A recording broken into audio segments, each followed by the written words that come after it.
Good morning, children. Once again today we will see third application of Gauss's theorem. Previous class I explained it, but today see on the board how we can apply Gauss's theorem to find electric field intensity due to charged spherical cell. Let us see first what is spherical cell.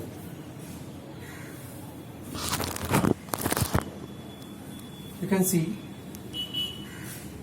a cell which is of radius small r, in which Q charge is uniformly distributed is shown. This one. Its radius is capital R. You know, cell means the hollow spherical body, like cell of egg. On the outer surface of it, the charge is uniformly distributed. So, we have to find out electric field at a point P, you can see here, which is at a distance small r from the center of the cell. So obviously R is greater than capital R. Got it? Small r is greater than capital R. That is point P is outside this smaller cell. Now to apply Gauss's theorem, you know that the formula for flux is charge enclosed by epsilon naught, charge enclosed by the closed surface. So we have to consider one closed surface, that is called Gaussian surface. So here we consider another sphere enclosing point P having radius small r as the Gaussian surface. You can see it here in the field. The bigger sphere is the bigger sphere, this one. So bigger sphere is the Gaussian sphere. So we can apply Gauss's theorem, phi equal to Q in by epsilon naught. Now in order to find out flux, because from the smaller sphere the flux will emanate in all directions, that will come out in all directions, like bulb is glowing at the center of the smaller sphere. So light will come out through all the sides of the bigger sphere. So in that way the flux will come out to all the sides from the bigger sphere. So in order to find out that flux, we have idea that we have to take a small element of area first, ds. You can see ds has been taken, ds or da, whatever. We have taken here da. That is the small element of area on the bigger sphere. So in order to find flux, we have got the formula. You know, formula for calculating flux is dot product of electric field and area vector ds. So here area vector, you can see, is outward directed. You can draw normal in the outward direction.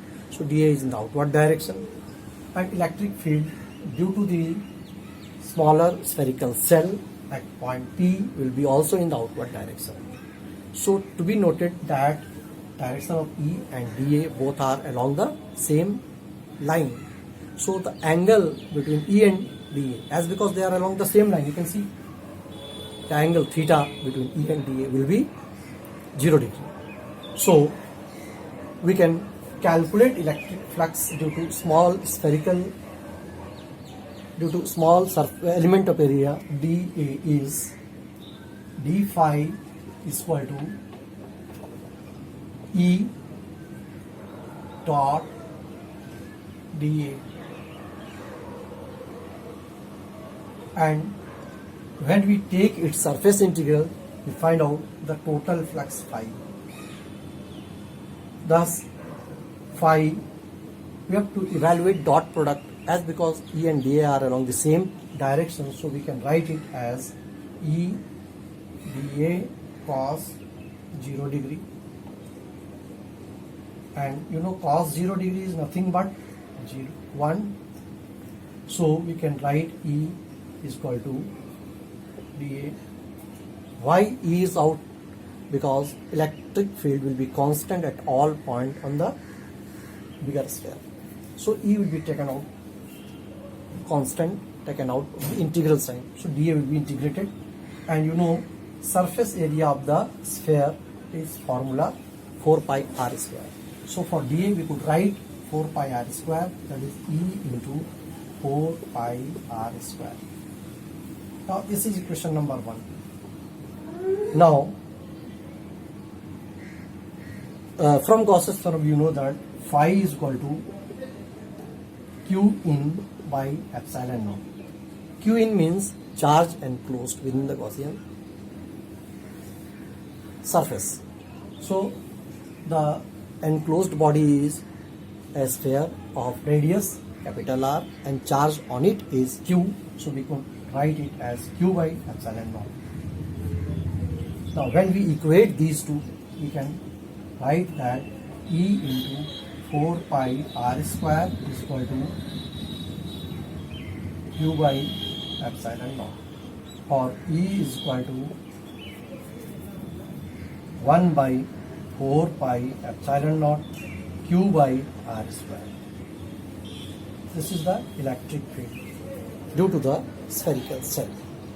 And from this it is evident that electric field behaves as if entire charge is situated at its center, E is equal to KQ by r square. Thus, the small spherical body behaves as if entire charge is situated at its center.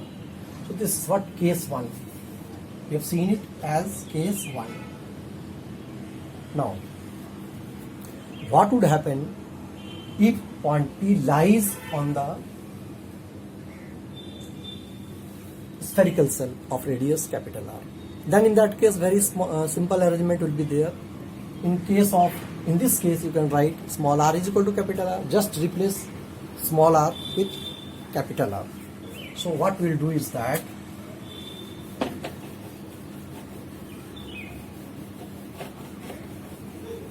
we'll do the replacement of small r with capital R.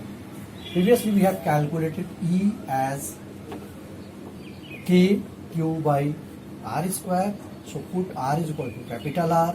So E will be equal to K Q by capital R square. And you know K is equal to 1 by 4 pi epsilon naught Q by r square. We could rearrange it as 1 by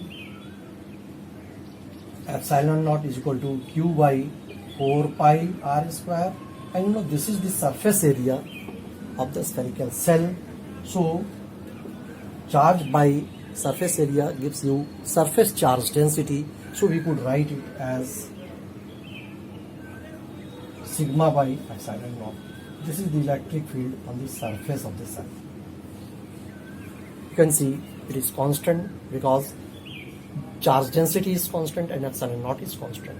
So on the surface electric field is constant. Now the third case would be what would happen if the point P lies within the spherical cell. So that case let us see.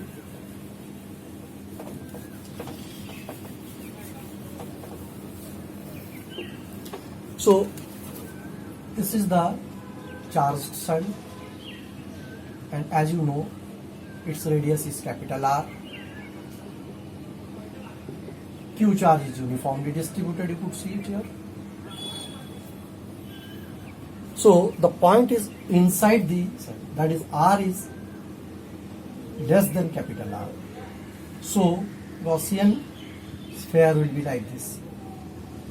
It has got radius small r and point P is somewhere like this at this point. So inside that we want to calculate electric field. So as usual we have to find out electric flux. For flux we have got formula E dot dA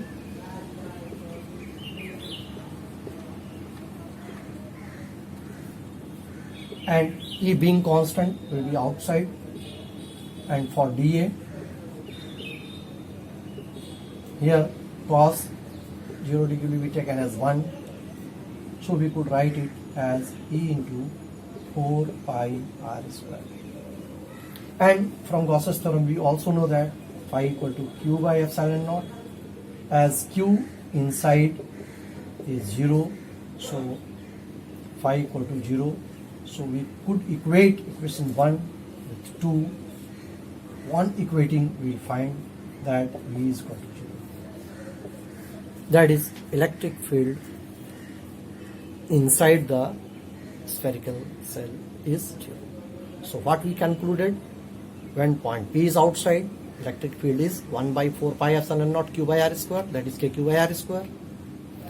When point P is on the surface, we have got its value as sigma by epsilon naught, that it is constant.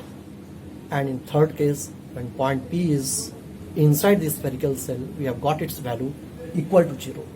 These 3 points could be expressed in the form of a graph. Let us see how we can draw a graph. In order to draw a graph, along y-axis we take electric field intensity, and along x-axis we take distance from the center of the cell. So these two are the axes, and at certain point, say this is r is equal to r, this is r less than r, and this is r greater than r. So we have divided x-axis into 3 regions. Now here the electric field is plotted, and here r is plotted, and maximum value is sigma by epsilon naught. So these facts are clear. Now when point P is inside, that is r less than r, electric field is 0. You can see its value coincide with the origin, that is 0. When r is equal to capital R, the value is maximum. You can see this is the value. And when r exceeds capital R, it parabolically decreases like this. R E proportional to kq by r square, that is 1 by r square. So this is the variation of electric field intensity with the distance from the center of the spherical cell. I hope you have followed it. Try and practice.